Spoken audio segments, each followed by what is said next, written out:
Okay, well, welcome to the 10th Producer Academy. Let me share my screen with you all. Thank you for joining us today.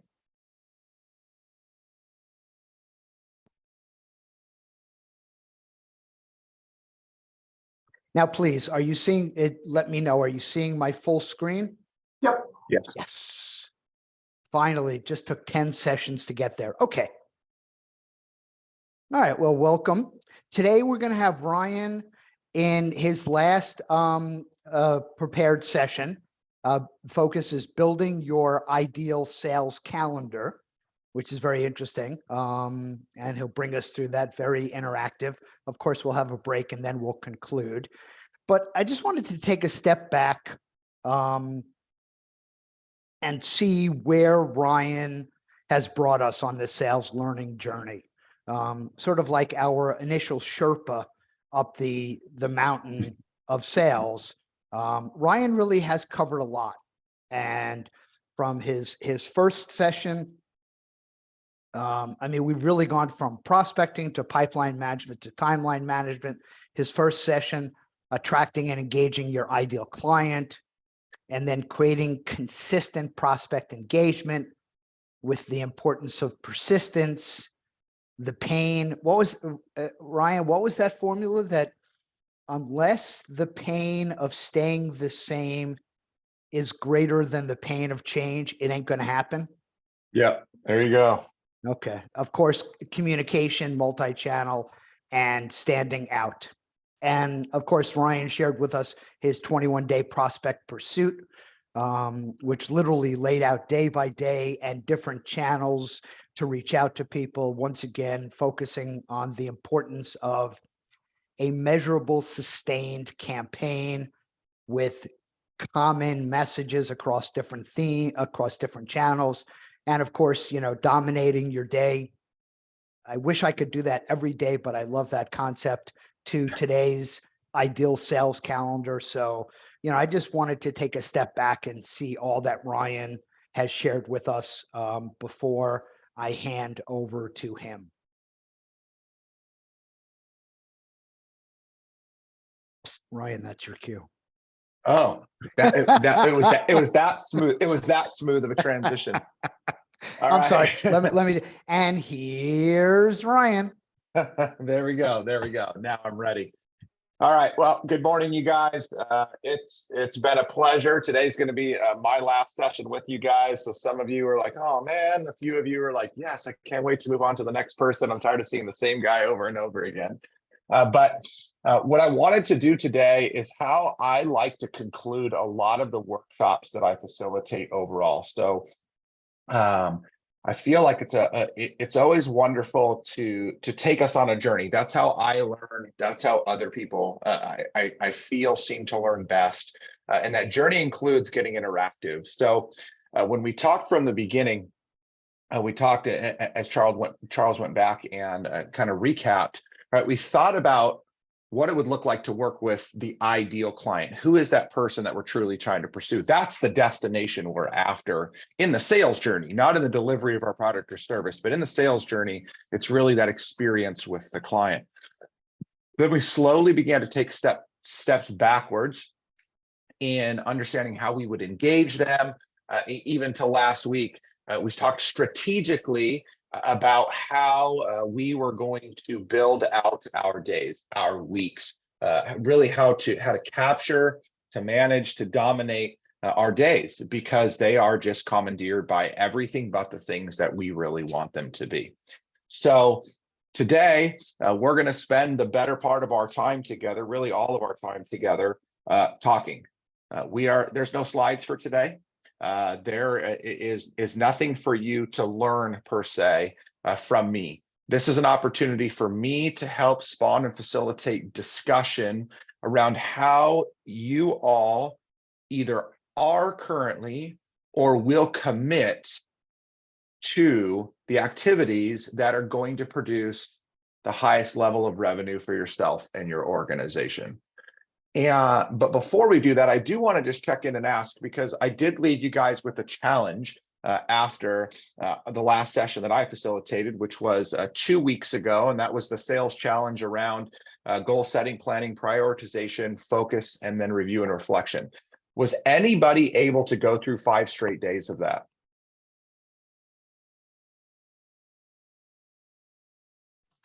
Okay, that's fair.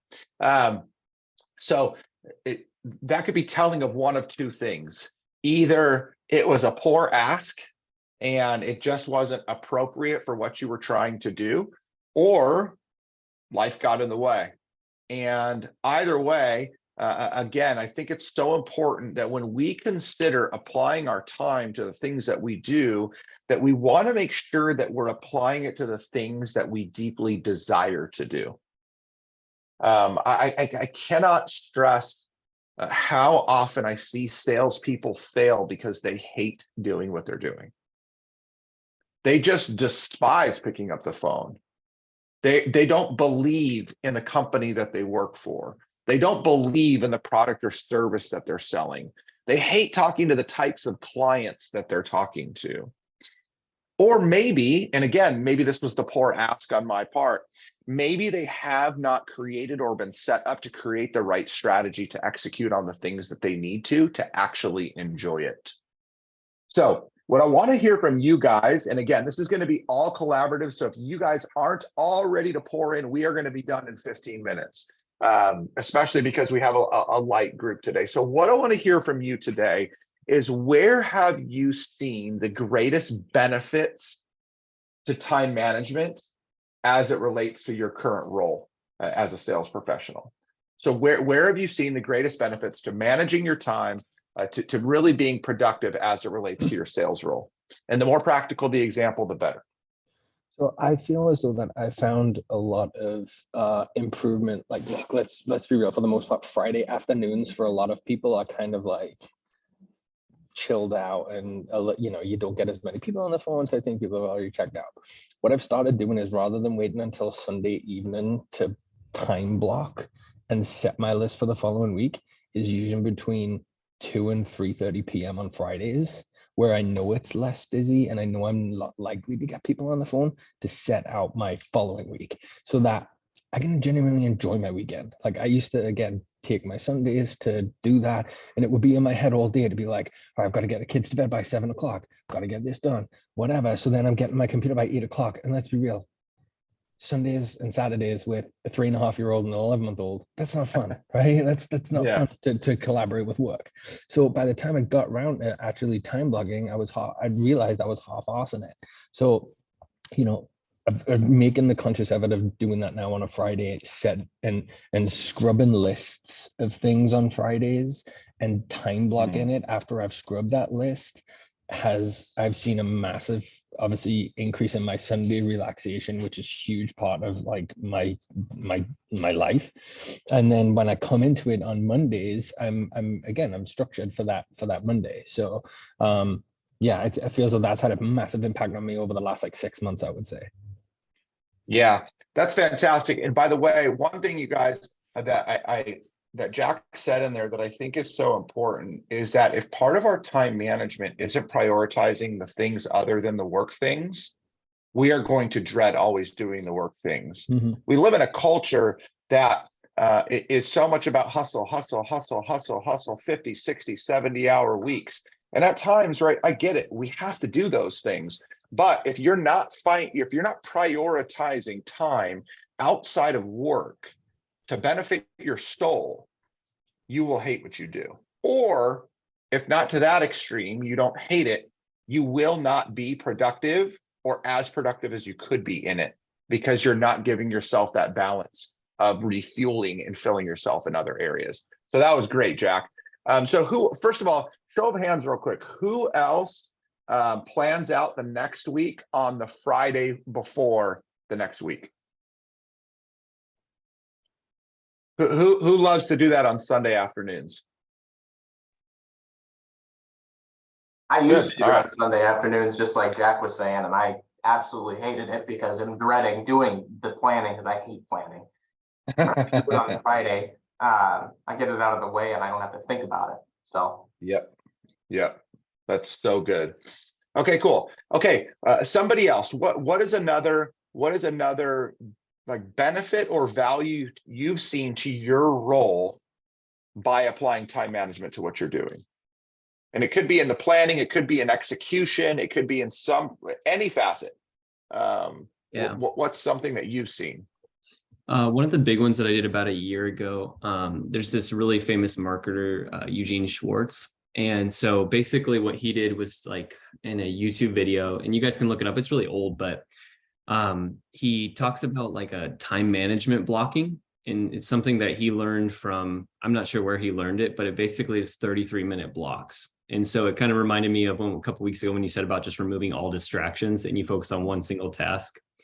And so like what I kind of did was just, I kind of made my goal list, like a long-term goals. I'll do like, 3 or 4 month goals. And I just try to hit like 5 or 6 of those a day. And so like, obviously I'm doing a lot of other things during that time, but if I can get 5 or 6 of those a day, like I could be hyper focused on some of those other overarching goals. And so, some of them might be marketing or others might be taking 33 minutes to just do my calls and then doing another 33-minute session a little bit later. But just being hyper focused it's crazy how much more efficient I am when I have just purely focused time on a specific task. And I end up getting a lot more and having a lot more time after that. So, yeah.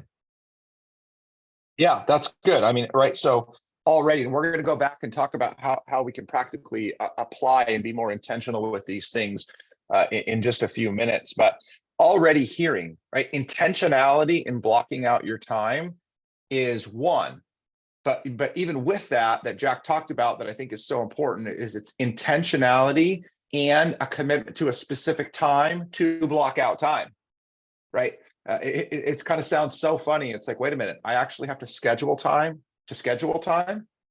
And the answer is absolutely you do. And we'll talk about this in a little while, but as much as we like to say, and culture says that the highest performers get up at 4 o'clock in the morning, they do all their best work before 6 a.m., like whatever, that may not be you. And frankly, with all love and respect, I say, I don't care when you're productive. Just find out when that is and do what works for you. So that's extremely important for you to consider. So I really dug that. And then to Tyler's point, it's finding time to be focused, because again, you may do your best work at 10 o'clock at night. Now you're probably not going to reach many prospects at that time, but there are sales related activities that you could do in those evening hours. One thing that I saw is a huge mistake was salespeople usually left the tasks that they liked the least till latest in the day. Well, typically, and this isn't always the case, but typically the tasks that you like the least are the ones that you're getting the least results from. Those often end up being the outbound calling. And it doesn't even have to be cold calling. It could just be outreach. It could be follow-up. So when that gets left to 3:30, 4 o'clock in the afternoon, when you're tired, you're not really as motivated, you're not as into it.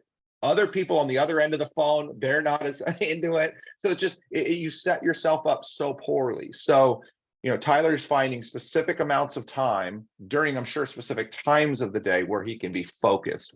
So that's wonderful. Okay, one more example. And again, I'm going to extract a lot of this out of you. This is like, we're in the room together right now. We're all sitting around tables and we're just walking around, and I'm standing right in front of you, and I'm just like looking Allison right in the eyes. And I'm not going to do this, but I would say, Allison, what is one time management tactic or technique that you've used to benefit your sales? But then I wouldn't do that to Allison because I'd be calling her out right on the spot. But just in case I did that, what do you think Allison would say?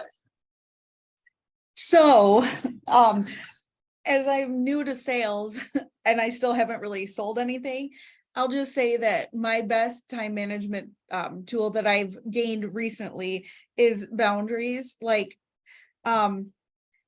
if you resent what you're doing because you're spending too much of your personal time doing it, or you're missing out on a fun thing or a family time, like how good of a job are you really doing? Like, it's that thing where you can hear the smile over the phone. I mean, that's like the kind of the concept that I think. So, I mean, this is new for me because I was killing myself in my old job, but yeah, just setting up those boundaries. Like, oh, everybody else is out on a leave of absence. Well, I'm not killing myself because of this. I didn't create this problem, and it's not my job to solve the problem. I'm coming in at 8, I'm leaving at 5, or whatever it is. You know, I'm not going to miss my kids' school concert or whatever. So that I think has been really helpful, because I think you can say, oh, I'll work a 10-hour day, or you can say, I'm going to put in a really quality 8-hour day, and then I'm going to enjoy my time outside of work. Yeah. So, I mean, I heard a lot there, right? Balance, boundaries. I think something else that's incredibly important for you to hear, but everybody to hear, was when you said, I'm not going to kill myself, and then you finished your sentence. We cannot confuse commitment to our craft with the destruction of ourselves. And I personally, and people can take this differently, and that's okay, I despise of people using the word grind to define what they do. When people say, I'm grinding it out, do you understand that grinding is taking an extremely solid piece of material and grinding it down to dust? Very rarely does that thing ever get put back into that solid state again. I don't think that's how we want to define ourselves, and yet that's how we're often treating ourselves in doing the things that we're doing. One other thing I would say, Allison, and again, I'm sure that everybody can relate to this, whether you're new in sales or you've been doing this for 25 years, you will find yourself in seasons where you're destroying yourself. And there are appropriate times for you to give it your all, to work 12 straight, 14, 16 straight hours, to be on the road for 4, 5, 6 days at a time and never see the light of day. When, you know, those things are going to happen, but you should be the one as often as possible to choose when you do that, not to be a slave to that type of pace. So thank you for sharing that. I think that that's super duper helpful. Okay. So we've started to hear a couple of examples. And again, this is you guys sharing with each other. You're all going through this. I am 100% certain that if we went around the room and called on everybody would have something to say that somebody else relates to, both on the side of, this is a technique that I'm using that's working well for me, and also this is something that I have succumbed to or fallen victim to, and it's really killing me, right? We're all in this together. And one of the things that I see is when we start to silo ourselves, we detach ourselves from the reality that what we're dealing with is normality. But when we're struggling, it doesn't have to be that way. So just continue to leverage one another. You guys are going to go on for months and months and months after today, right? I won't be here, but you will continue. As best as possible, make sure that you are leveraging the relationships that you've been gifted to continue to learn and grow together in this way. Because this idea of applying time or applying effort to the time you're given is one of the most challenging things to do on a consistent basis. Okay, so from here, again, this is just a couple of examples, that I wanted to start with. And now what I want to do is I want to walk us through. And again, hopefully this is the time when you guys are going to take your own notes and you're learning from each other. I'm going to give some insight. I'll help to kind of steer. But what I want to come out the other side with is to answer this question. My ideal sales week looks like, and then you get to fill in the blank. My ideal sales week looks like, and then you get to fill in the blank. Okay. And so what we're going to do is we're going to talk about sales activities specifically. We're going to talk about what an ideal sales calendar could look like. We're going to talk about how to optimize that sales calendar. And then we will finish with how we put that into action and how we can continue to be consistent in that moving into the future. And I intentionally did not prepare slides today because of this. We could Google right now. You could do this, like use ChatGPT or Google and ask it for the ideal productivity day. or productivity flow. And it will give you whatever the top or most popular ones are out there. They may be templates, but they are not going to be what's effective for you specifically. That's not an out to not take the best practices and run with them. But that's to say that if you don't find what works for you, nothing will work for you, right? Again, we want to build good habits. We want to discard the old, but ultimately you're trying to create what's right for you. And I also want you to keep in mind, when we started weeks and weeks ago, I asked you how much revenue you wanted to generate, how many deals you were going to have to close, how many discovery meetings, how many first appointments, and how many calls. I don't have those numbers. You do. Hopefully you have those saved somewhere. You're going to need to understand how to fit those numbers into these calendars that you're going to create for yourself. All the while, which is what we will also talk about, is you also have other things that get thrown at you. And so we don't just get to create the Disneyland Dream Week and then guarantee that it's going to happen. Things are going to destroy our ideal. And so we need to be prepared for that. And we'll talk a little bit about that. Okay, so it's time for some more feedback. So what I want to hear from you guys is, what are some of the most ideal sales activities that you believe are necessary to achieve success as a sales professional?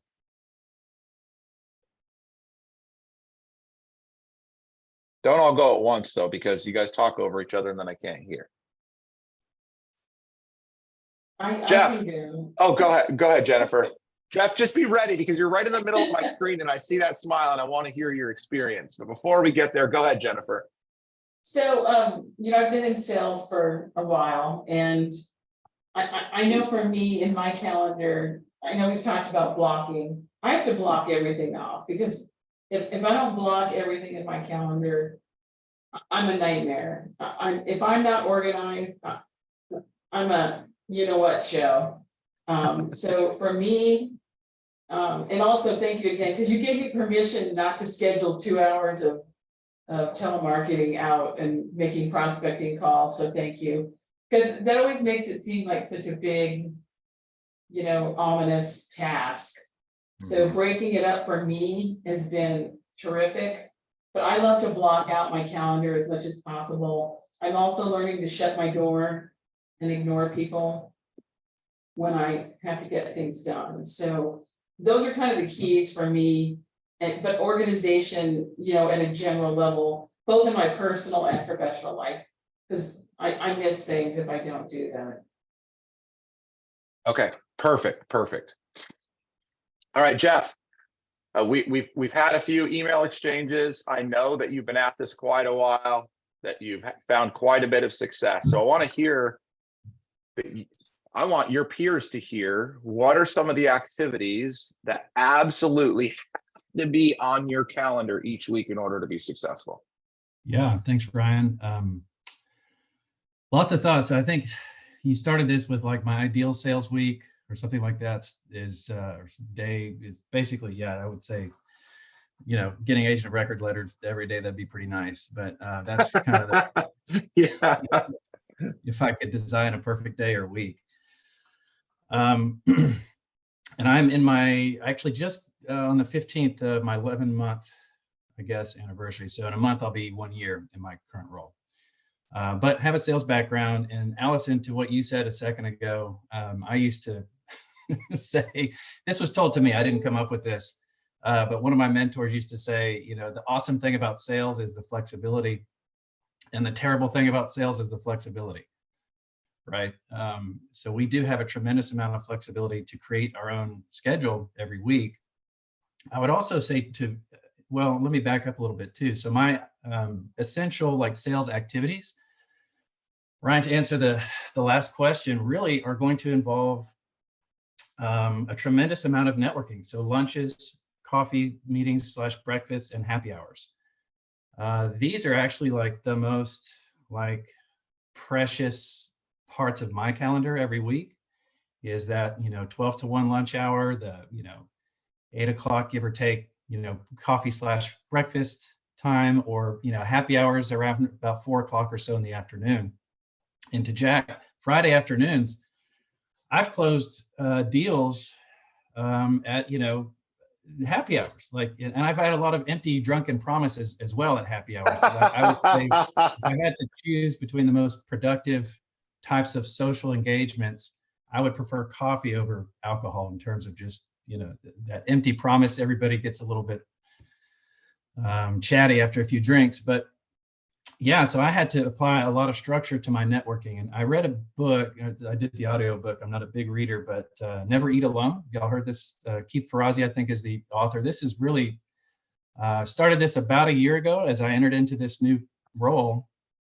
And I hate to sound dramatic, but it's kind of changed my entire outlook in life in terms of day-to-day activities. I used to be a cold calling machine in my previous career, and coached and trained other producers in that same role. And I've just found that with the correct and kind of critical mass, number of networking partners, referral partners, strategic business partners that you keep in touch with every day, man, like it's really been mind blowing. And I think I shared with you, Ryan, nobody was more pleasantly surprised about this than me, coming from a really like a block out absolute time between, let's say 9:30 and like 11:30, 2-hour block of time for cold, sales calls, outbound calls. And then from about 1 to 4, same thing in the afternoons. And really those are my times to send emails. I'm very slow composing emails. I overthink them. And so I started doing that in the evenings when my kids are doing homework. That's one important thing that I've learned to manage my time during the middle part of the day, where I could be participating in some kind of networking event. And I have joined 2 groups to really add a much higher level of structure to my networking. One is a Provisors. Some of y'all may have Provisors in your city. I think they originated in LA by attorneys. It's about 50% lawyers in the groups, but there's all kinds of wonderful networking opportunities and referral partners in that group. So that's been great. But the carrier reps have also been wonderful. This morning, I actually got a referral from our Aetna rep with the group. They get, guys, I don't know if y'all know this, but like United Healthcare, Aetna, Blue Cross, they have direct sales operations themselves. And if you have good relationships with your specific rep, dude, you need to absolutely nurture those relationships. Aflac has also been a good one, Colonial on the like ancillary space. But those guys, and they'll take you out. They'll pay for your lunch and your happy hours stuff. That's what's the ironic part of this is I feel like I should be paying, but they're actually normally, paying us. But we take them to basketball games or, tailgates and stuff like that as well, and really, really invest a tremendous amount of time in those relationships. So yeah, that's a very long answer, Ryan. I'll shut up now, but yeah, it's just investing time in people that are potential referral partners is the most critical use of my time. I have to ruthlessly protect that time. What was the name of that group you just said? I missed it. The Provisors.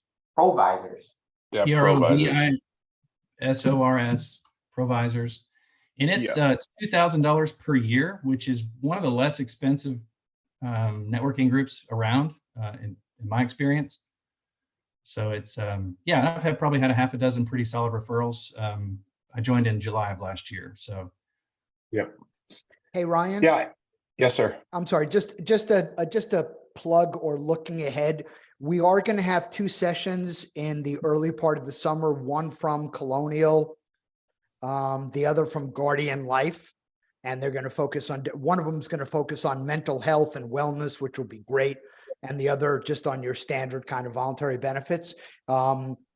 Hoping that you all are planning to come to Chicago in September because, and you'll see details on that later, but because both of these corporate sponsors, these carriers are going to be here in Chicago and they want to take us out to lunch. They want to take us out to dinner, just to schmooze us and to spend some time with us. So. Yeah, it's good. That's Yeah. good. Okay. I have this is the danger. I have so many things that I would love to talk about that Jeff just shared, because I think there's so much value, but there's I want to try and stay on track for myself and for you guys, but I do want to plug something. So the on track is networking is by far the greatest return on investment when you are intentional about who you meet with, what you say to them, and how you stay engaged with them. I cannot tell you the number of people, salespeople that I have seen that are networking machines and don't get a damn thing out of it because it turns into buddy and they have no strategy. So that's that one piece of it, right? And it takes a lot of time, right? To go to a coffee meeting even is 3 hours out of your day. If you're traveling, sitting down, meeting, coming back, getting set back into the office, whatever. So you have to make sure that you're making the most of it. So if that's not your gift, then I would encourage you, reach out to Jeff. Hey, what are you doing to actually make it valuable for you? You know, what types of things do you say? How do you stay engaged? So that's part one. I think it's an incredible opportunity for you, but you got to be careful. The only other thing I will say to that, and this is where the plug comes in. A few weeks back, we talked about the 21-day prospect pursuit, right? That was how I get a prospect to be engaged with me and to stay engaged with me to try and get a first meeting with them. We customize a version for that for this very situation that Jeff's talking about, because you go meet with somebody and have a great happy hour or coffee with them, and then what do? Well, if you don't have an intentional strategy behind it to stay engaged with them, to add value to them, to encourage them, to build them up, to build that relationship, to build more rapport, then it's going to fall flat. So you have to have an engagement strategy with your prospects. You may just say every single week I reach out to them, every single month I reach out to them. But if that's not built into your calendar, you're screwed and you're not going to do it. So there are strategies that can be created, like the 21-day prospect pursuit, that we just make a few shifts to, and it becomes our intentional strategy of follow-up when we network. So that's just something to consider. But that's fantastic, Jeff, and thank you so much for sharing that. The other thing that Jeff did say in there, by the way, is he has to find a time to send emails, to follow up with people. And that for him is late in the evening. You have to find a time to do that. What I would say is, and we'll talk about this in a few minutes, but like, it doesn't have to be right away. We think that we have to send all of our emails instantaneously. And if you are good about scheduling time to check and follow up with email and putting that onto your calendar somewhere, that will not become a destroyer for you. It will actually just become a part of your rhythm. But he said, like, I have to find a time to follow up with emails, and he found a time for himself. So that's fantastic. Okay, what else? I'm sorry. The Go other ahead. thing that Jeff said that some of our speakers last week reflected was, and Jack certainly has reflected this, and others, Amber, is just the intentionality of balancing the professional and the personal. His comment, Jeff, your comment was, I do my email drafts when my kids are doing their homework. What a great way to spend time with your kids, or to reinforce the kind of behaviors that, hey, everything takes work, everything takes some effort, and this is my homework. So sorry, that it's just that I heard that resonating, and I wanted to share that. Yep, no, that's really, really good. Okay, what is another or a few other necessary activities that need to be on your calendar in order to produce revenue? I can just give them to you, but I know you know them because you're doing them.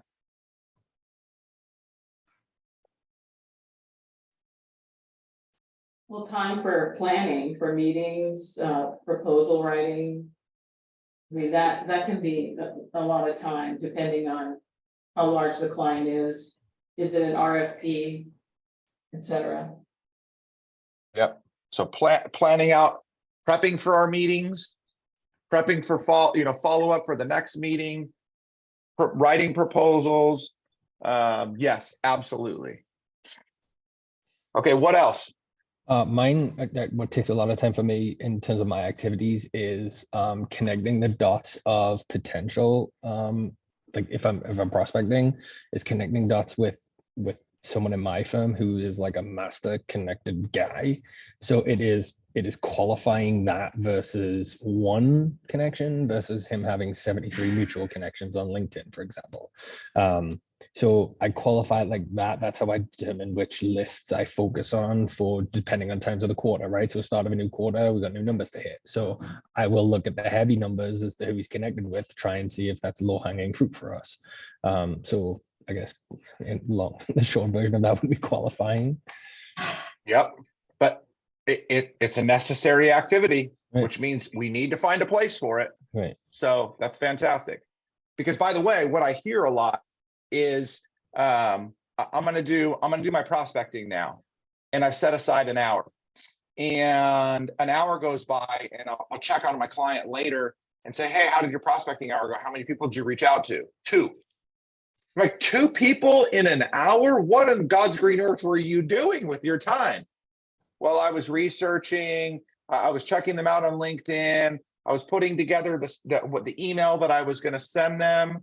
I'm like, okay, those are like 17 different activities. That wasn't outreach. And so we need to be conscious of what it's actually going to take to do the things that we're trying to do. So that again, these things are so great, you guys, and these are things that you're all dealing with. And so I hope this is so helpful for you in hearing that your peers are thinking through these things and also struggling through some of these things. Okay, what else? What else do you have to do in order to produce revenue?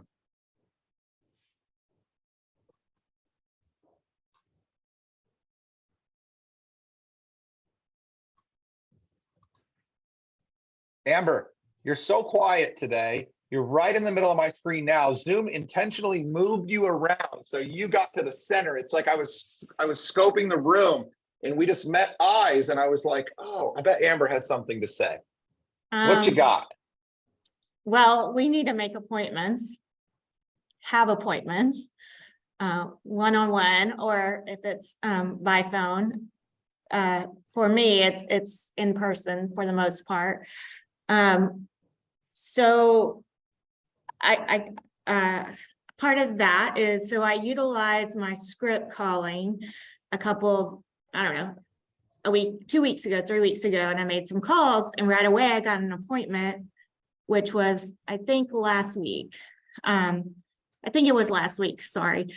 And so I had that appointment and I walked in and I took some notes on what she wanted to kind of talk about.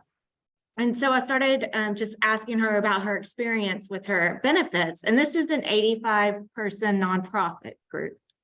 And so she told me it was great. I said, okay.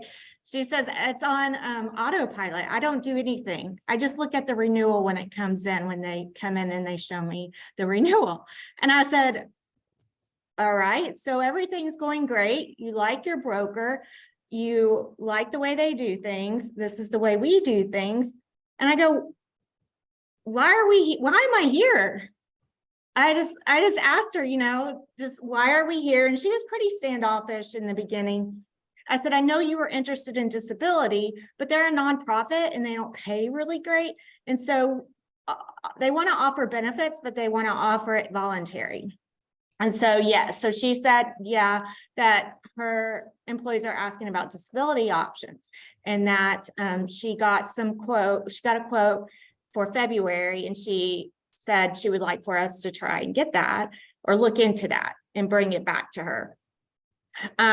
So, you know, I'm not saying this is a win account, but it's been a good experience. I'm gonna go back and I'm gonna get some disability quotes because the quote she received from the broker was just medical based, not from Guardian or somebody that's more keen in that market, which is what I told her we would go out to get. But on the flip side, the last 20 minutes of our conversation was about her hobby. So we got into that relationship mode. I figured out an angle. I was very honest, like, if you're happy, why are you not moving? But after she gave me her medical renewals, and knowing that she's an 85-person employer now, she might be, I need to see if she's within the parameters of a large employer guidelines, if she's running into any penalties. But that will be a tricky wicket, because I think they've been with their broker a long time. And so I've got a lot of fun things with this account kind of going on, but it's how much time do I spend on this? Because she's happy. So first of all, I'm going to get the quotes from on the disability and send it to her, meet up with her. I'm going to talk to her about fresh bennies, maybe adding that in within her package, just to give her benefits more robust. So that's sort of my strategy on that, but what I was excited about was my script worked. I got an appointment. It wasn't ideal. I mean, the situation isn't ideal, but it's a lot of good learning experience for me because I've only been doing this not even 2 years yet. So having these different angles is good. Where I'm failing is blocking my time and just being very consistent with my my blocking, because the last 20 years, I did exactly this, like, I don't know, 20 years ago to 15 years ago. I was a mass producer salesperson, but then I shifted into a coach and having sales people under me, and then 200 volunteers under me at a nonprofit, motivating them to run fundraising. And so, and at a place where there was events all through the year. So we were constantly busy. And here I've taken a whole step back, and it's like, I just have to go find that again. And it's harder than I thought, just getting that schedule and being consistent. So just being new in this industry alone and talking to people, even though I network and know everyone in town, everyone's happy with who they're with. It's hard to crack that. Yes. Yeah. Well, I will say real quickly, it's really funny that you mentioned Fresh Bennies, because I had dinner with Heidi and Reed just 2 nights ago. I was in Dallas and spent some time masterminding with Reed. So I'm a big fan of the Rasmussen family and Fresh Bennies. Beyond that,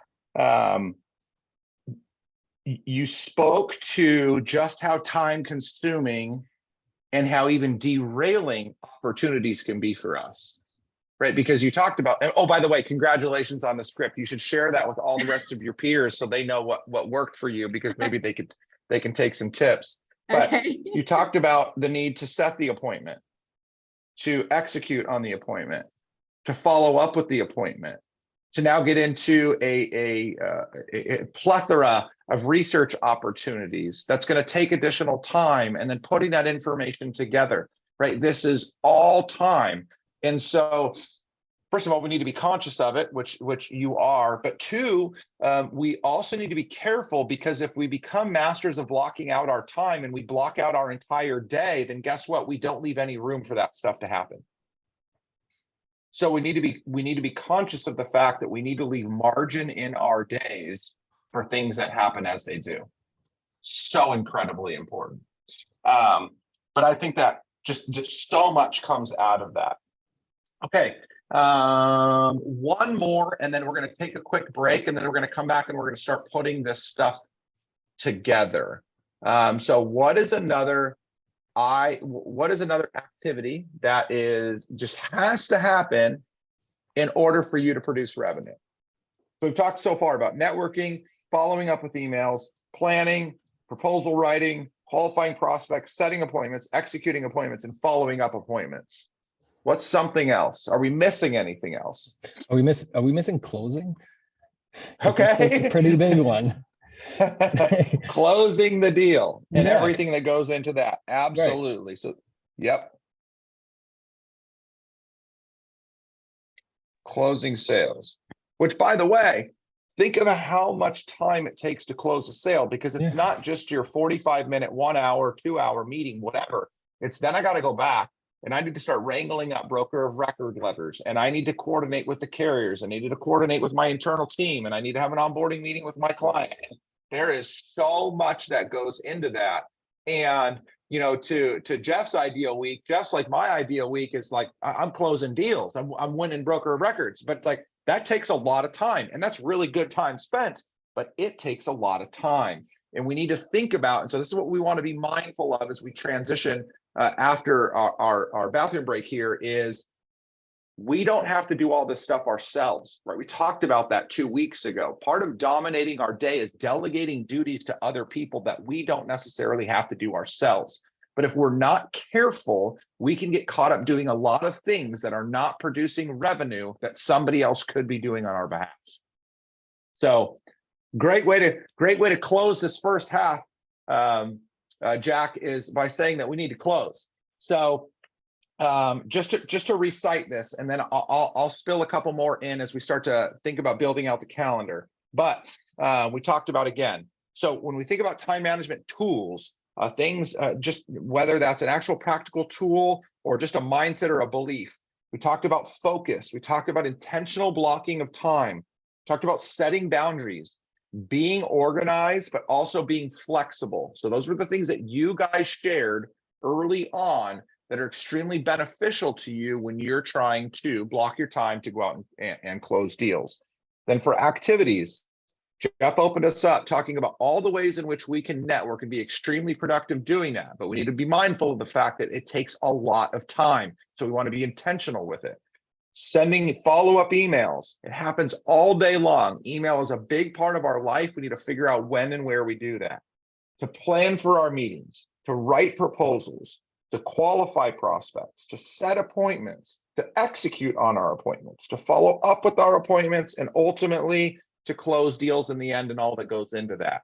There is a lot that you're responsible for, which means we need to consider how we best shape our days and our weeks to execute on all of those things. So we're going to take a break for 5 minutes. We'll come back at 8:56. Oh, or whatever, 56 after the hour, whatever your time is. And we'll come back in and we'll close this out, and we'll have us out of here by about 20 after the hour. So go ahead, go grab yourself a coffee or a restroom break, and we'll be back in a few.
All right, ladies and gentlemen, 5 minutes goes by so quickly.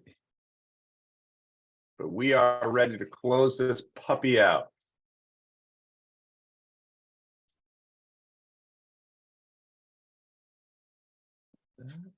All right.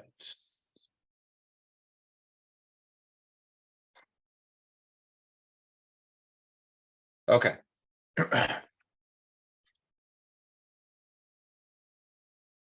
Okay, so let's see. Yeah, the majority of everybody's back here. Okay, so as we consider, obviously, we started by thinking of kind of like a frame of mind, the things that we need to consider from a tool or a belief standpoint. Then we talked about the activities that we need to ensure that we're executing on a consistent basis to ultimately produce the goals that we have for ourselves, which are close deals and revenue. And so, you know, what activities, those are the activities that you need to accomplish on a day-to-day and or week-to-week basis. Now we need to consider where we are going to put them. So this is going to be a recommendation for you to consider as you move forward. And you may already be doing this. You may only need to make one tweak, or this may be the first time you ever actually create an ideal calendar for yourself. But here's my recommendation to you, whether you are doing this for the first time, and then I want to hear your feedback, but whether you're doing this for the first time or you are refining it, is I would suggest that you print out a calendar that just is a week, 1 week of a calendar that you can write into. And I only say that because the habit, first of all, the visual representation is typically what is going to be most effective for us. But secondly is the habit of actually writing these things out will create some intentionality around us applying ourselves to these things that we want to do. So when you think about your ideal day, so here's what I want to hear from you before I start making some recommendations into this point.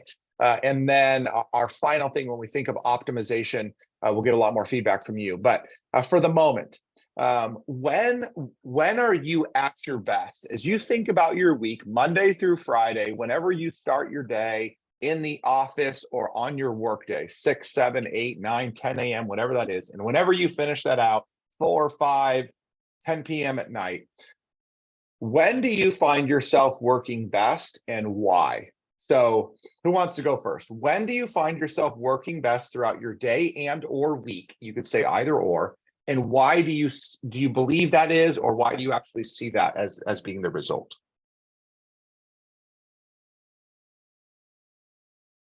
Not really sure why, but Monday through Thursday around 2 o'clock, I feel like I just have a ton of energy.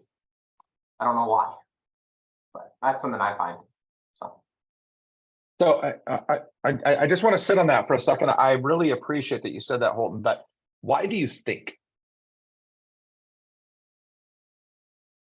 I'm not a morning person, so I know that crosses out anything before noon. I'm not a morning person. I have to force myself to get up. After lunch, so I mean, I get some food in me, maybe that wakes me up a little bit. I get to talk to people, that energizes me. I love talking to people. And then I suppose the culmination of those things adds up throughout the morning, and then it builds up around 2 o'clock where I've got food in me, I'm talking to people, I've got the rest of the day to just pound through things. So yeah, and so you probably wouldn't succeed in the 400-meter sprint, but you would absolutely do well in running a marathon, right? It's the same idea. And again, I think that immediately, maybe even like if you were to go interview for a job and you were to share that, somebody would probably initially poorly judge you in saying, you know, he's not even going to be productive until after lunch. And but oftentimes that's because we have we have built a profile around what is ideal without even understanding what we're trying to produce. And so you are the guy that it takes you a little while to get going, but then once you get going, you get into a really good groove, because the 400-meter sprinter is going to be a terrible marathon runner. And so again, over that period of time, you're starting to understand and feel yourself. So if that's the case, Holton, what do you want to schedule between 2 and 4 o'clock in the afternoon? When I'm meeting with people, when I'm trying to close things, when I'm trying to make a good impression, that's what all my meetings are, after lunch, or they're during lunch, one of the two. All my Okay, perfect. and prospecting stuff is in the morning, so. Awesome. Okay, perfect. All right, we'll come back to that. Next, what else? Who else has got like a specific time in the day or the week? Maybe it's a day of the week that you just nail it. Mine would be depending if I go to the gym in the morning or not. If I go to the gym in the morning, it's gonna be 9 a.m. or 8 or 9 a.m. And then if I don't, then it starts at 10 and then goes all the way through about 1 o'clock. But occasionally I'll get a second whim around like 3 and 4, and then I won't leave the office till about 7. Yep. That's a dang long day, by the way. Yeah, well, yeah. Here's what's something that's so interesting, you guys. And again, this is just kind of a side note that I want you both to consider, because both of you said 2 totally different things, which means you guys are going to speak to 2 totally different prospects. And I know that kind of sounds weird, but when I think all the way back to us building out our ideal client profile, like Bill, you're looking for people that are morning gym people. That's where they find their energy, and that's where they get going. And if you started to see people in your community that were like you like that, those are the people that I'm trying to rub shoulders with and build community around, because build networks around, because those are the people that get it going. The people that are networking earlier in the morning, right? That's just where they find their energy. Whereas Holton on the other side, don't go after those people, because when you're trying to pursue them later in the day, this isn't an exclusive thing, but later in the day is when you want to hit people, and you want to hit people that are hitting their stride at the same time. So you guys are colliding when you're both doing your best work. So that's great. All right, somebody else.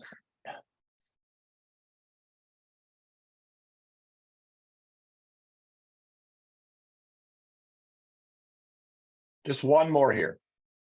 When do you do your best work? I feel like I'm pretty good at happy hours, but Is that because of the alcohol? I think it's delusional most likely, but I feel pretty badass, at a happy hour. It's pretty random though. I don't have a specific time, but weekends. Here's why. Yeah, here's why I appreciate that though, Jeff. Like we make kind of light of it, and obviously you even talked about the danger of doing that, because if people get too loose, around the business discussion, it's harder for you to make it stick. But what that says is that's very telling of when you feel most relationally comfortable. And the setting is definitely part of it, but the time is as well. And so again, we all need to learn these things about ourselves. And I love the fact that earlier on, not teed up, you said, but there's also a danger to it. And so you can be aware that when you're building some of your highest producing activities around this specific time, that you're also building barriers against the dangers you're going to run into, so you can be more mindful and effective with your time. So that's fantastic. I should have also just mentioned that networking is also very much a numbers game, no differently than cold sales calls is a numbers game. Like you do have to have a ton of, kind of like having a lot of windows open on your browser. It's just at any given moment, there's a lot going on, and a lot of them are going to be worthless, but it takes time to figure that out. Yep, absolutely. Okay, so as we think about mapping out our sales calendar for the week, so whether you have a calendar in front of you or you're taking notes, here are a couple of things that absolutely have to be there that we typically don't consider, that need to go there even before your sales activities do. Those are your commuting time. If you're still commuting, that time must be on your calendar. On your calendar. even if you start your day at 9 a.m. because you drive from 8 to 9 or whatever, 8 to 9 should be on your calendar. We're trying to be mindful and intentional about putting everything on our calendar, right? So that's there. Commute time, lunch breaks. If you are not taking a lunch break, you are making a mistake. I'm being very, very serious when I say that. Time doesn't matter as much, but if you just need to grab a small bite to eat, to re-energize yourself, to step outside, to take a fresh air break, something where you're giving yourself 30, 45 minutes or an hour. I would also say, you guys, that that time that you allocate is non-negotiable. If it's on your calendar with 30 minutes each day, nobody can schedule time over that time unless it's an emergency. That's how we time block. People don't own our time, we own our time. So lunch breaks, administrative tasks. Because those are a necessary evil and they're going to happen regardless, we need to find a place to put them. So back to Jack doing that thing on a Friday afternoon, or Jeff saying he's doing it at 10 o'clock at night. We need to find a place for them. If we don't have a place for them, they are going to find a place for you, and it's going to be all over your day and it's going to destroy your day. So just find the place and put it there. And then I'm going to encourage you, because you're going to run into this probably every day, if not 2 to 3 times a week, is you are going to experience emergencies. And so what I encourage you to do is to find 2 or 3 1-hour blocks in your week that you literally put an hour in and it says emergency. Now, you're probably asking yourself, how in the heck am I going to know that Tuesday at 2 p.m. is when my emergency is going to happen? And that's not it. You see, because the emergency comes at the time that you don't expect, but when it does come, it totally screws up whatever was on your calendar in that moment. And so what you're able to do then is take whatever was in that moment and place it to Tuesday at 2 o'clock. And so it takes up that emergency block that day. But if you haven't blocked out Tuesday at 2 o'clock, then you don't have anywhere to put what you were supposed to do when the emergency happened. So that becomes a necessary component to time blocking. So commute times, breaks, administrative tasks, and emergencies. Those things go there even before your sales activities do. Those sales activities are the most important things you do. It's kind of just, it doesn't even make sense, but it just has to make sense. So, okay, so those have to go there. With the time left in your week, days and weeks, then my encouragement to you is to take the things that we've talked about and the additional things that you consider around networking, follow-ups, planning, proposal writing, qualifying prospects, appointments, closing deals, and find a place for them in your calendar. All the way back to what Tyler said, and I actually remember when he said this even a couple of weeks ago, he works in very short sprints. I love that. I don't like working more than 45 minutes on any one thing at a time. But you need to find and allocate the time appropriately for what it is you want to do. So again, this is to, you know, when Amber was sharing, like there's so much went into one meeting. So you need to think about how much goes into everything that you do. When Jack was talking, he has to do research before he can start reaching out to prospects. You all have to research before you have to reach out to prospects. So if you're putting 30 minutes of outbound calling on your calendar, that should be for 30 minutes of outbound calling, meaning you need to find another place in your calendar to do 30 minutes or an hour or 2 hours of research for your prospects, for your outbound calling. We need to be very intentionally meticulous about what we're doing. What I would encourage you to do is be overboard early on with how you're building out your day and then scale back later. If you take this too lightly to start, it will never work. Or I take that back. That was too strong of a word. It will be very ineffective in its ability to work if you are not overboard with this in the beginning. And I don't have time for stories, but I can tell you story after story of the mistakes I made with doing it backwards, and mistakes my clients make all the time with doing it backwards. So be very, very intentional. When we think about optimizing our calendar, and then I want to hear some feedback from you, but and this is the last piece that we'll get some feedback before I talk about putting it into action. And then, by the way, I'm going to send Charles a follow-up after the fact with some of the notes that I took, but then also how you can put this into action. So there's 4 or 5 steps in putting this into action that I think will be helpful for you. But when we think about optimizing our calendar, we need to, again, think about what works best for us as it relates to what we need to do. So do you work best blocking out every single thing that you need to do? Do you work best in knocking out all your emails once a day? Do you work best in doing all your research on Fridays? Do you work best, as Holton does, with doing all your administrative stuff in the morning and all of your relational stuff and engaging stuff in the afternoons? What works best for you?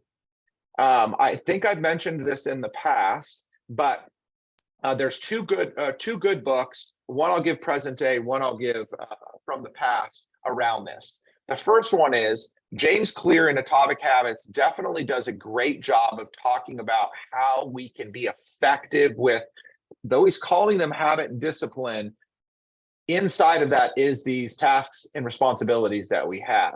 So that's a great book that will help to bring more clarity to you if you're trying to be more effective in getting the right things done. The other book is First Things First by Stephen Covey. That book is far older, but I believe that's the best book on time management that I've ever written, or I've ever read. I wish I wrote it, but that's the best book I've ever read on time management, was First Things First by Stephen Covey. So what I want to ask you finally as we close out this session and this discussion today is, where can you improve? Because I don't think any of you are starting from scratch, right? None of you are starting brand new. You know, even Allison's saying like she's newer to this. She's not new to the idea of getting shit done. Oops, was I supposed to say that? I did anyway. I'm done. This is my last session. But or Ryan, as they say, you can say anything on your last day. Well, I hope this isn't my last interaction with course. UBA. Maybe it was. Anyway, okay, so this is more about improvement, right? This isn't about resurrecting something from the dead or starting things from scratch. So my questions to you, number one, and I would love for you to be honest about this, because this is the way that you guys are going to be able to roll together with this. Number one is, what's going to get in your way? What is going to get in your way of effective time management, of dominating your day? This is for you specifically. This isn't a thought. This isn't an opinion. This is, I know this is what's going to get in my way.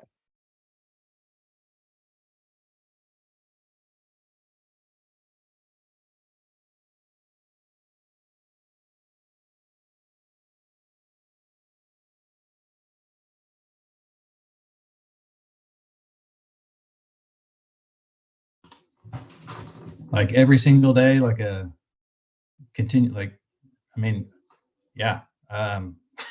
Kid schedule, stuff like that.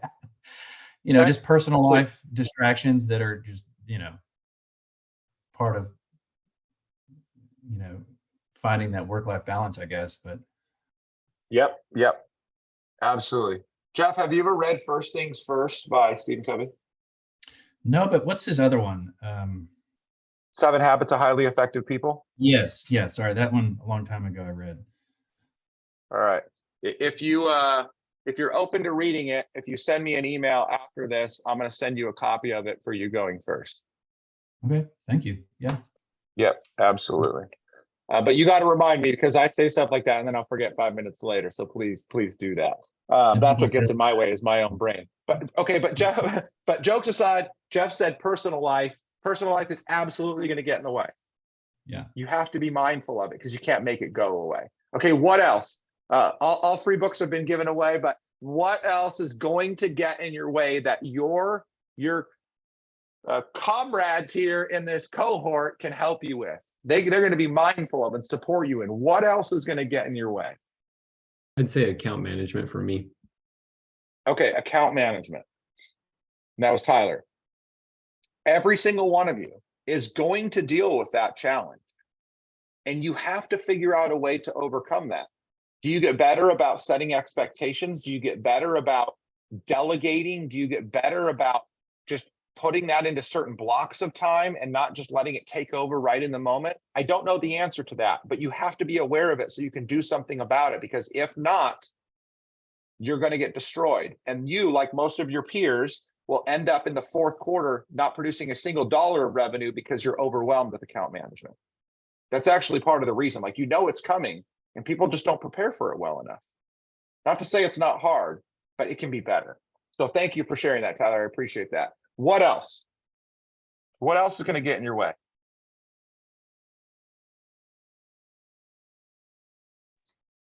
I mean, competitors, I guess, so to speak. Like, you got other people kind of like speaking to clients, stuff like that. You get a whisper like, hey, you know, we got another quote on this. We got another broker sniffing around this dual activity, things like that. Okay, so making sure that you're managing your existing client relationships well and not just focusing on new. Yeah. Okay, absolutely. Absolutely. And along that line, you guys, there's a million things. If you're in an office, somebody's going to knock on your door and annoy you. If you're at home, your kids are knocking on your door right now. Hopefully they're not annoying you, but they can at times, right? I have too, I get it.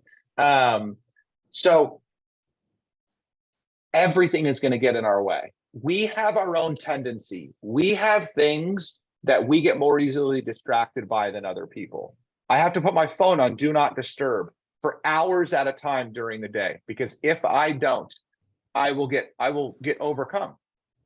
And that means, by the way, you guys, when my phone's on do not disturb, my wife knows, because we text all day, we just communicate back and forth. She knows that if I'm not responding to her, she just checks my location and she knows that I haven't been like taken, I don't know, to like some slave encampment somewhere. Like, I'm okay, I'm in the office, I'm just not responding in the moment. But she knows that that's focused time. For your clients, I think I've shared this before, but I had a client, I don't work with him anymore. He has an autoresponder on his email. Every single email you send him, an autoresponder comes back and says, thank you so much for your email. I only check email between 10 a.m. and 11 a.m. and then 2 p.m. and 3 p.m. every single day. I will respond to you as best I can during those times. If this is an emergency, please call me on my cell phone number at this time. He said in the last 5 years, he's had two emergency phone calls from emails. It's not as important as people think, and he sets an expectation. So again, whatever that is for you, if you lose focus, if you don't set good boundaries, if whatever that is, I'm not trying to solve all your problems. I'm just trying to help you figure out one to get a little bit better. So we just need to consider what's going to get in our way. How do we prevent or overcome that? And then my final question to you, and this is more of just a challenge as you now move forward, because you're moving on. Next week, you're going to hear a completely different topic from a different speaker. And I am hopeful that I made some impact in this or in your life through this. But my charge or challenge to you is twofold. The first one is, how committed are you to achieve the success that you desire? Number one. And number two is what's it going to take for you to get there?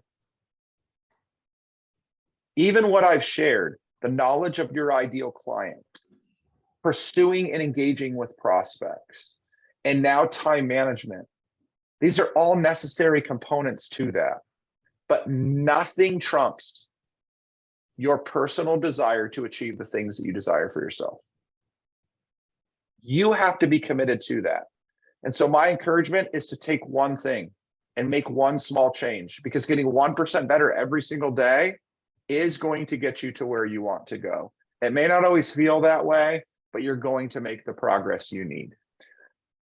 So with that, I am going to send out just kind of like a how to put this into action document. I'll get that to Charles before the end of the day today. Obviously, you'll have the recording of this session. But just to quickly brief over that, that's going to be creating and then reviewing your sales calendar, and then sharing that ideal calendar with a team member, with a manager, with a coach, whoever it is you work with. Scheduling your activities in advance, tracking the progress of your activities, and then finally reflecting back on the activities that you had committed to see how effective you are in getting towards your goals. So I'll share that in that document that goes over to Charles. I may have one or two other time management things that I'll share. I'll see if I can pull them up and get them over to you guys. But as we close out, any final thoughts, questions, or ideas around time management, productivity, and as I like to have said earlier, getting ish done?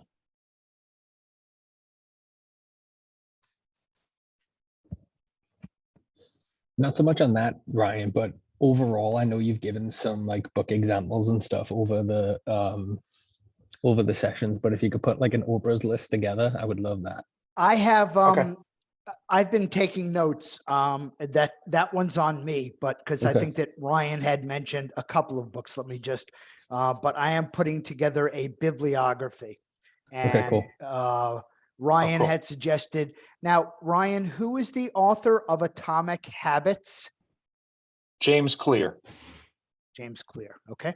And of course, you had mentioned Covey's classic, First Things First, and then 7 Habits of Highly Effective People. Jeff today, Never Eat Alone.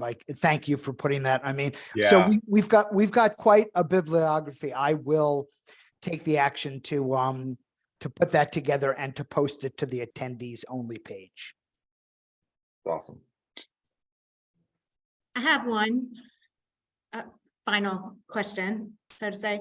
So you covered a lot, and and you just said try one thing at a time, right? You don't have to do it all. 1% is improvement. So if you're talking to one of your clients and they have a history of getting stuff done, but you know they need a reset, where do you tell them to start first? As it relates to productivity? Yes. So I always go back to motivation, but not the kind that we look for. So I always go back to, why are you doing what you're doing? That's the single most important question we forget all the time. Like for you, Amber, I'm going to go out on a limb and say that you don't, your life's mission is not to sell insurance. That your life's mission isn't even to make a lot of money. Your life's mission is something that all of those things roll up to help you produce. And so we need to have a deeper understanding for why we do what we do every single day, because that's what we lose sight of. And even when we're cold calling or networking, we lose sight of the meaning of what we're doing, and it really does feel meaningless. And then it becomes hopeless. It's like we're not getting the results, and so we get frustrated. And that goes for diets, just like it does for fitness, just like it does for business. It's like it's so easy to just lose sight. So I would say go back to that question: what am I doing, and why am I doing it? And then just pick one thing. One thing. I mean, yes, I covered a lot because I've been asked to cover a lot over a 90-minute period.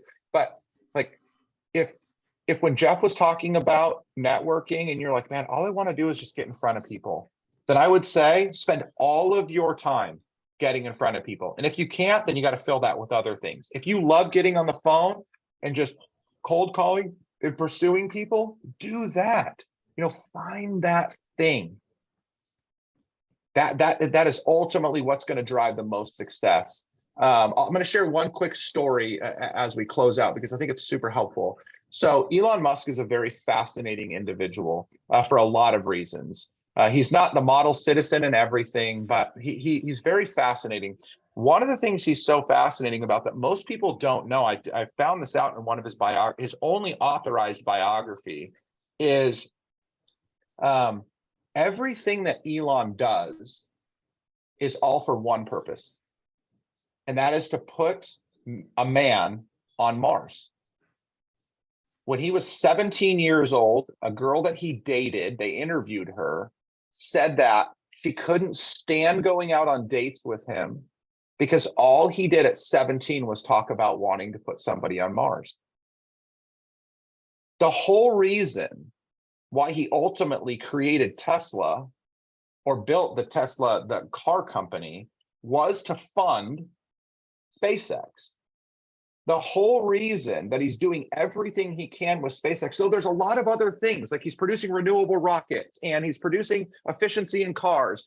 And now he's, in my opinion, cleaning up social media. He's doing all these things, but ultimately all of that, he sleeps on friends' couches. He does all of that because he's trying to produce as much income as humanly possible to build the technology to put somebody on Mars.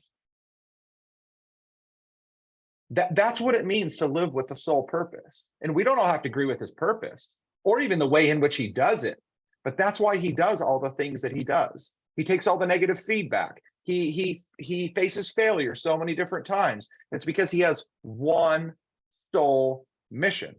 For most of us, that probably has something more to do with the life we're going to live with the people that we love the most. And all this business stuff that we do just helps us to produce that end. And so again, find that one thing and then tie everything you do to that. That will be the motivator that will help you continue on when most people struggle and fail. Well, Ryan, I can't thank you enough. I just want to close out with with one closing slide. Can you guys see my screen? Is it full screen? It's nothing. Well, even nothing has a place.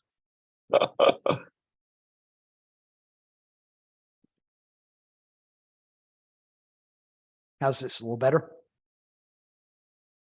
There you go. But now we're seeing the opposite.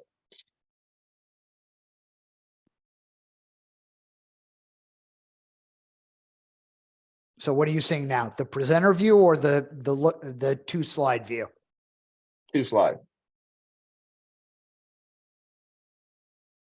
Okay, so looking ahead, next week we transition to the I think we have 2 sales core competencies left, referral management. And so next week, April 26th, we will have Chad Jenkins of the Blueprint Consulting Group, and I will be out of town on PTO. So Stephanie Doris, UBA team member, will be shepherding the group. And I had mentioned this before, and I looked at the registrations for spring. Want to encourage you all to start planting the seed to attend the fall conference. It's Chicago in early September is a beautiful time to visit. And we are going to have special guests for Reimagine Producer Academy graduates. I said the lunch and dinner, going to do a class session or a debrief, and of course the commencement exercise. So I appreciate your time, Ryan. Ever since we started working together, I have always been impressed by your energy, your intentionality, and how so many of the spheres of your life are congruous and consistent, which is amazing. So thank you, thank you, thank you. And please, this week's session, this week's survey is a little longer, but it's critically important. So I know that on average, people take about a minute or 2 to fill out the surveys. This one may take 3. So you may want to block another minute or 2 into your time. Anyway, with that, I will say thank you, Ryan, for everything. And of course, all of you, Ryan will provide me with materials. I'll make them available. Please feel free to reach out to Ryan if you haven't already. And I'll close with this thought. There was about loving what you do. And I think it was, I don't remember whether it was Allison or someone who said, I just love the employee benefits approach because ultimately we're helping people. So there's the court stenographer in New York City court system who case after case after case was inputting, I hate my job, I hate my job, I hate my job. Well, as a result of hating her job, almost 200 or several thousand cases were in jeopardy of being thrown out. So the most important motivator is enjoying what you do. And I'm sure that that's impacting all of us here. So thank you, Ryan. Thank you, everyone. Have a great week, a productive week. And Steph, why don't you just raise your hand so people can see? There we go. You're trading up over the next 2 weeks. So, okay. Thank you all. Thank you, Ryan. Take care, y'all. Thank you. Thank you, Thank you, Ryan. guys. Yes. Thank you, Ryan. Have a great day. Thanks, Ryan. Have a great day, everybody.